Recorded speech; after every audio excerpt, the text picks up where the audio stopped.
세금 하면 문재인 정부 들어서서 진짜 엄청나게 오른 것 같아요.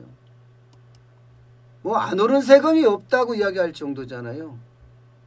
당장 뭐 기업만 하더라도 눈에 보이잖아요. 법인세가 22에서 25%까지 훌쩍 올라갔잖아요.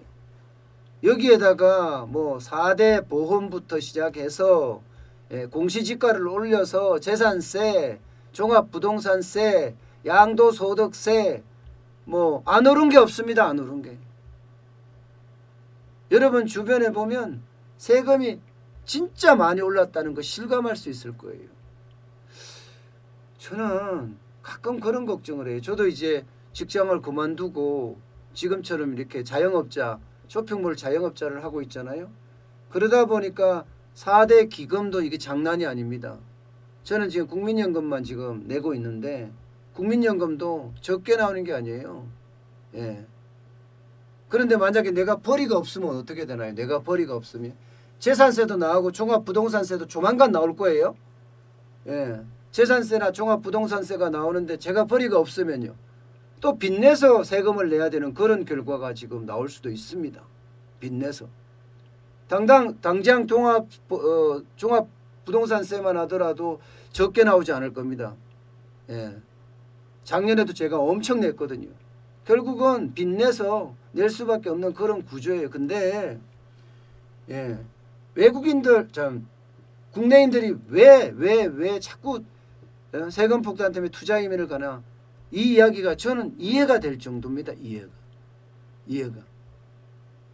물론 나라를 버린다는 그 자체에 대해서는 저는 이해를 할 수가 없습니다만은 오죽했으면 나라를 버리는 그런 의사결정을 하겠느냐 이런 생각도 저는 하게 됩니다. 실제로 보실까요?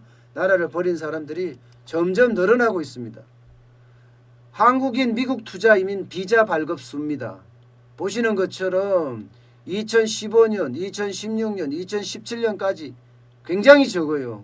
근데 문재인 정부가 들어서자마자 지금 몇 배예요? 3배 이상 늘죠. 3배.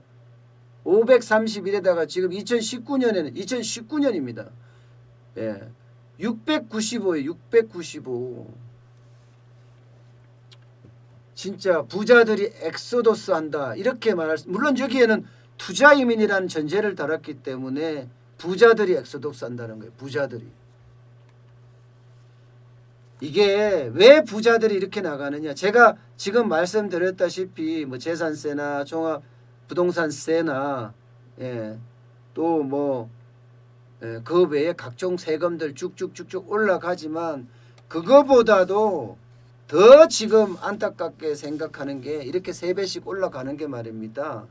바로 상속세 때문입니다. 상속세나 증여세가 너무 세다는 거죠. 전 세계 기준으로 봤을 때도 대한민국이 굉장히 높다. 이 도표에서 보세요. 세계 2위 상속세율입니다. 대한민국 50%입니다. 일본이 55%입니다. 미국이 40%, 영국이 40%, 독일이 30%, 이탈리아가 4% 이렇게 됩니다.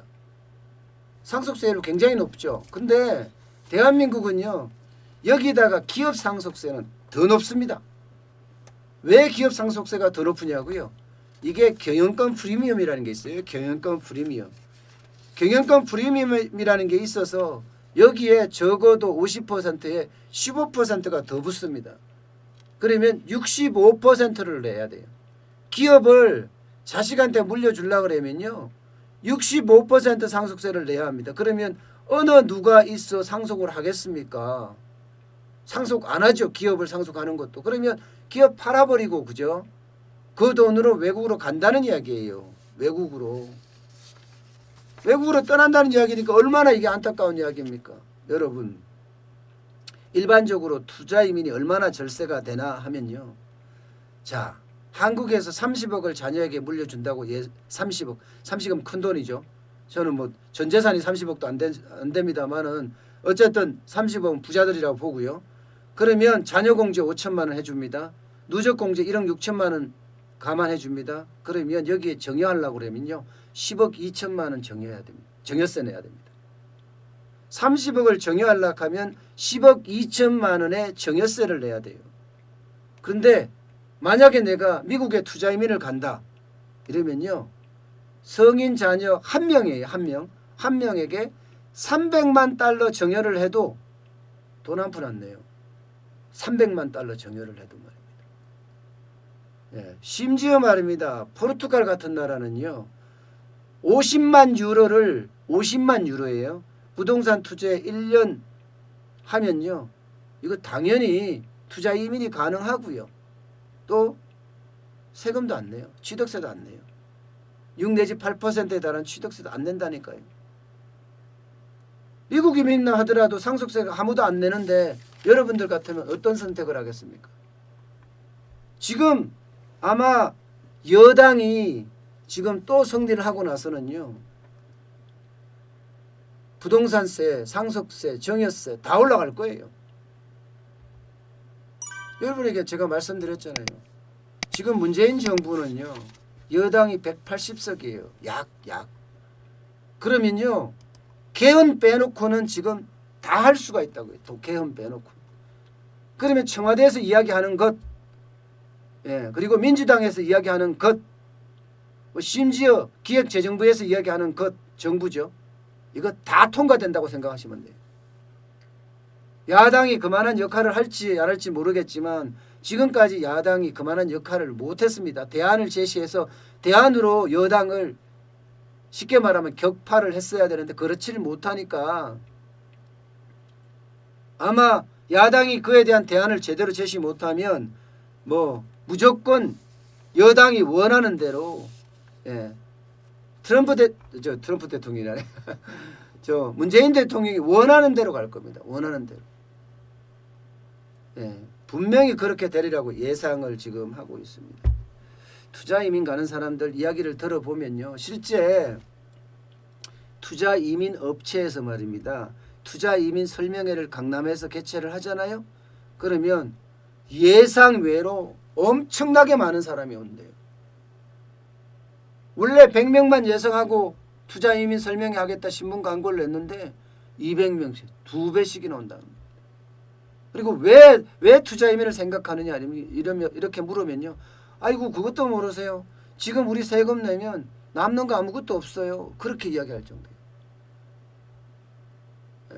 30억을 내려주면 10억이 상속세를 낸다고 하니까 물론 이렇게 말하는 사람들도 있어요. 부의 대물림 아니냐.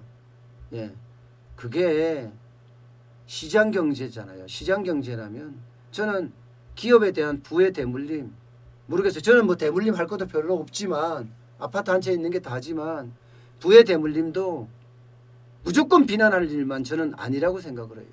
오히려 그들이 돈을 한국에서 쓰게끔 만들어주는 것도 방법이라고 생각합니다. 그렇게 돈 많은 부자들 다 외국 나가서 돈 쓴다고 그러면 그거 어떻게 되겠습니까? 한국에서 돈을 써도 비난받지 않아야 되거든요. 그래야지 오히려 소비 같은 게 증가하지 않겠어요? 지금 같은 위기에서는요. 저는 부의 대물림이라고 마구마구 비난하는 자체도 저는 대안은 아니라고 생각을 해요. 대안 없는 비난으로 그냥 부의 대물림 하지 마라. 예를 들어서 말입니다. 좋은 기업이 있어요. 진짜 경쟁력 있는 기업이 있어요. 근데 이 기업을 자식한테 물려주려고 하면 50% 상속세를 내야 되는 데다가 여기다가 경영권 프리미엄까지 합치면 15%가 더 올라 65%를 내야 돼요. 65%를 내고 나면 그 기업을 못 지켜내잖아요. 기업 입장에서 말입니다. 만약 이렇게 됐을 때 기업주는 어떤 생각을 하겠어요? 앞서 말씀드렸다시피 외국계에다 팔 가능성도 굉장히 많아요. 아니 알짜 기업일수록 외국계에 팔 수가 있는 거죠. 외국계에 팔면 우리가 그동안 닦아놓은 기술이나 품질이나 사람이나 다 잃습니다. 다 잃어요. 그리고 그 사람은 어떻게 하겠어요? 그 기업주는 그 돈을 팔은 걸 갖고 미국으로 투자 이민을 간다든가 포르투갈로 투자 이민을 간다든가 이렇게 투자 이민을 떠나는 거죠.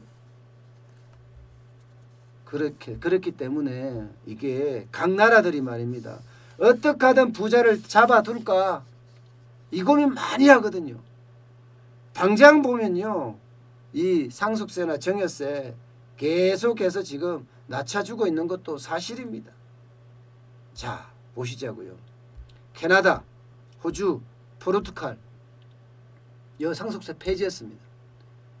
돈 많은 기업인들 나가지 말라는 거예요. 자산가들 나가지 마라. 캐나다에 있어야 되고 호주에 있어야 되고 포르투갈에 있어야 되고 스웨덴에 있어야 된다. 캐나다에는 1972년에 이 상속세를 폐지했고요. 호주도 1979년에 폐지했습니다. 포르투갈은 2004년에 했고요. 스웨덴은 2005년에 했습니다. 예. 상속세 제도가 아예 없는 곳도 있어요. 싱가포르 없습니다. 여러분 중국도 없어요. 중국도. 러시아도 없고요. 중국이나 러시아도 상속세에 대한 게 없다니까 아예 제도 자체가. 미국은요. 공제율이 지금 실제로는 40%라고 하지만 공제율이 굉장히 높여갖고 못 나가게 막습니다. 어떻게 막느냐. 1인당 1158만 달러까지는 자녀에게 상속해도 정의해도 세금이 없습니다. 예, 1158만 달러요. 왜 선진국들이 이렇게 하겠습니까? 여기는 부의 대물림이란 말이 없겠습니까? 예? 당연히 있는 거죠. 그러나 부의 대물림에 대한 대안으로 소비해라 이런 거죠. 너네들 소비 많이 해라. 예. 그러면 소비할 수 있는 문화를 만들어줘야 되는데 우리는 돈을 쓰면 쫄부라는 이야기부터 시작해서 기업가 정신이 다 떨어지게끔 돼 있어요. 기업인들이 적폐 세력으로 몰려 있으니까 말입니다. 저는 최소한 예, 모르겠어요. 상속세는 내려야 된다고 생각을 하고요. 최소 뭐 여당이나 청와대가 좋아하는 거 있잖아요. OECD 기준으로 내리자 이거예요. OECD 기준으로. 경제협력개발기구 기준으로 내리고 기업을 상속을 할 때 이때는요. 상속세를 대폭으로 낮춰주고 거기에 경영권 프리미엄까지 붙일 필요는 없잖아요. 저는 기업 상속세도 많이 낮춰줘야지 우리 기업들의 경쟁력이 올라간다고 생각합니다. 그리고 기업의 연속성을 가져갈 수도 있고요. 기업이 연속성을 가져갈 때 그 기업은 기술적으로도 또 인력적으로도 그리고 품질적으로도 아주 대단한 대한민국의 역대급 그런 상품들이 나오지 않겠습니까? 저는 그렇게 생각합니다.